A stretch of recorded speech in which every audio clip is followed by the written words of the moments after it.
Ito, kamusta ka naman? Sorry. Okay lang? Sarap, sorry. Sarap. Anong binili mo ngayon? Yung beef sisig. Sisig. Tingnan nga. Taubos na. Oo, tapos sarap Sarap eh. na. Ito, Jo. Diet ako, nakikano. Sinamahan ko lang sila. Tingnan nga. Wala din ah. Si Rod. Rod, happy birthday. Hindi na, nakiupo lang ako. Hindi ako naka-order. Kay Jo, yan? Oo, di, dami order di ah. Ayun nga, binili nila guys oh. Ito naman, Jay. Yung... ito, maliit na yung plato ko. Ano ko na? Maliit lang eh. Pero malaki.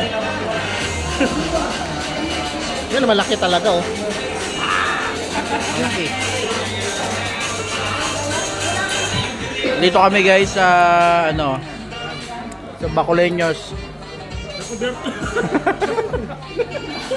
Dito kami guys sa El Cubiertos. Dito nakatira si Mark. Yan lang yung bahay ni Mark sa ano. Sama ko si Elton. Si Jomar Torres. At si Rod. Ang aming sponsor for the day.